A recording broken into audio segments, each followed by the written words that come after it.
नैबे जोंनि दाइनथि जे संकस खेराइ बावहाय खेराइ फैदों बेयावहाय जोंहा बिटिआरनि चिफ प्रमद बर' सारा दिनै बाहाय मोनसे नब्लां गायसनफैनांगौ दङमोन। दा बिथाङा मोनसे जाहोननि थाखाय बेयाव सफैनो हायैयाव आंखौ दैथायहरदों। दिनैहाय बाहाय 50 लाखनि जोंनि बिटिआर सरकारनिफ्राय मोनसे कमिउनिटि हल जों बेयाव गायसनदों। जिहेतु बोसोरै बेयावहाय संकस खेराइ फुजा बेयाव जाफैयो, बिनि थाखायनो मोनसे कमिउनिटि हल नांगौ जानायखाय जोंनि सरकारनिफ्राय बे कमिउनिटि हलखौहाय दिनै बानायना होनायनि थामथिम खालामनाय जादों।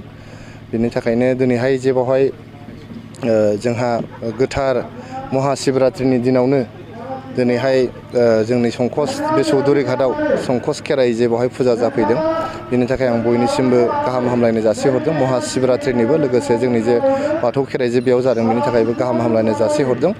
बेबायदिनो जोंनि सरकारनिफ्राय बिटिआर सरकारनिफ्राय खालि बाथौ धोरोमल' नङा, गुबुन गुबुन जे धोरोम, ब्रह्म धोरोमानो जा, ख्रिस्ट धोरोमानो जा, गोबां जे धोरोमफोर दं, हिन्दु धोरोमानो जा, बयनिबो जौगानायनि हाबाफारि जों लागासिनो दं लासै लासैनो।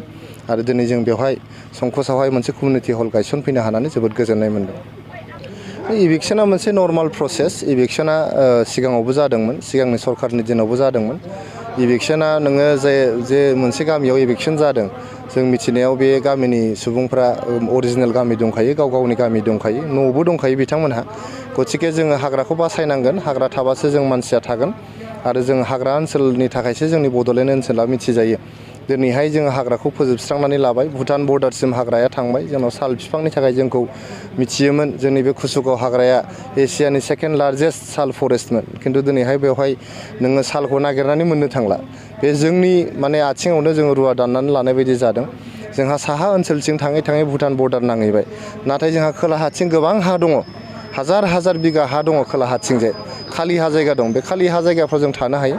आरो सोरबाफोर हा गैयै मानसिफोर बेबायदि हाग्राथिं थांनांदोंबा जोंनो सरकारनाव जुदि दरखास्थ' होयोबा, जोंना हा मेलायाबो सोलिगासिनो दं। लोगोसे जोंहा बैसोमुथि होननाय मोनसे मिशन दा लन्च खालामनाय जादों।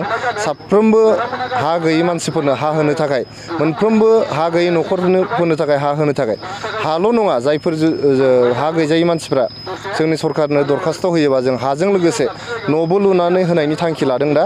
बेखायनो जों हाग्रा ओनसोलखौ सिफायनानै बाव गामि फसंहैनायनि जेबो गोनांथि गैया। हाग्रा नङै ओनसोलफ्राव गोबां हा दङ। बे हाफोरखौ जुदि सरकारनाव बियोबा जों सरकारनिफ्राय हाखौ होगोन, लोगोसे न'बो लुनानै होगोन। ट्राइबेल बेल्ट एन्ड ब्लकनि जेंनाया दिनैनि जेंना नङा। बियो जेब्लानिफ्राय ट्राइबेल बेल्ट एन्ड ब्लकखौहाय गायसननाय जादोंमोन, बेल्ट एन्ड ब्लकनि जेंनाया दङ। नोंथांमोना नुदों, लासै लासैनो जोङो इनिसियेटिभ लागासिनो दङ। सोरबाफोर नोङो साहा बागान खालामनानै थादोंमोन, रोजा रोजा जोंनि ट्राइबेल बेल्ट एन्ड ब्लकनि हाखौहाय गायसननानै बागानफोर गायसननानै लानानै दंमोन। बे बागानफोरखौ जों होस्रांदों, दिनै होस्रांनानै बेखौ खालि खालामनाय जादों। बे ओनसोलखौ जों गोरिब दुखिया जायफ्रा हा गैया, बे मानसिफोरनो जों हाखौ होनानै होगोन। जोंहा बर'फ्रा दिनैहाय हानि माने खमि जायाखै। नोंथांमोना नुदों, बर' गामि गामि दिनैहाय आबाद थिलिफ्रा ओरैनो दङ, गोग्लैनानै दङ, हाफ्रा गोग्लैनानै दङ। हाखौ माने मावनानै जानो मानसि गैया। गथिखे दिनैहाय माने बर' न'खरफ्रा जे हानि जेंना जाथारदों बेबायदि होननानै जोङो बुंनो हाया। जोंहा गोबां हा दाबो ओरैनो गोग्लैसोनानै दं। बे हाफोरखौ जुदि जों मोजाङै मावनानै जायोब्ला जोंहा गोबां रांखान्थिनि जौगानाय फैगोन।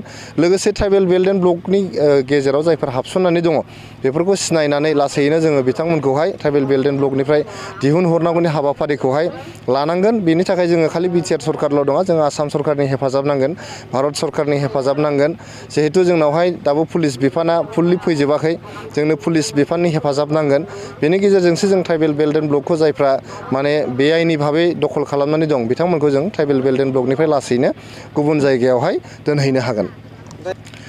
मुलुग दरबाराव लांनायनि बाथ्राल' नङा, जोंनि ओनसोलावनो थानानै जों बोरै जौगानो हायो, मुलुग दरबाराव थांबाल' जे जों जौगायो बेबायदि बाथ्रा नङा। जोंनि गेजेरावनो, जोंनि ओनसोलावनो थानानै रांखान्थि बिथिङै, समाजखान्थि बिथिङै, हारिमु बिथिङै, राव थुनलाइ बिथिङै, जेरैबो बिथिङै जेरै जों बोरै जौगालांनो हायो, बेनि थाखाय जों नाजाबाय थानाय जादों।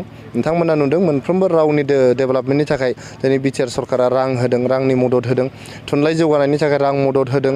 जोङो फरायसालिफ्रा जाहाथे मोजां जालाङो, बेनि थाखाय जों स्कुल एडपसन प्रग्राम लादों। दिनै सुपार 50 प्रग्राम लादों, जाहाथे फरायसाफ्रा मोनसे कम्पिटिटिभ मुगायावहाय जौगानो हायो। दिनै दिल्लीयाव थांनानै UPSC कचिं 50 जन जोंनि फरायसाफ्रा UPSC कचिं लाहैदों। दिनै जोङो IIT नि कचिं होदों, मेडिकेल एन्ट्रेन्सनि थाखाय कचिं होदों। सुपार 50 जोङो मेडिकेल, IIT आरो UPSC नि थाखाय मोनथाम जायगायाव होदों। बेजों लोगोसे जायफोर सुबुंफ्रा दिनै PhD खालामनो थांदों गोजौ फसंथानफ्राव एडमिसन मोन्दों बिथांमोननो जोङो 2 लाख रां खरि जोङो अनसुंथाइ होदों बेबायदिनो जोंनि ओनसोलनि सुबुंफ्रा जाहाथे जेरैबो बिथिङाव जौगासार जानो हायो बिनि थाखाय बिटिआर सरकारा अहरह खामानि मावगासिनो दङ।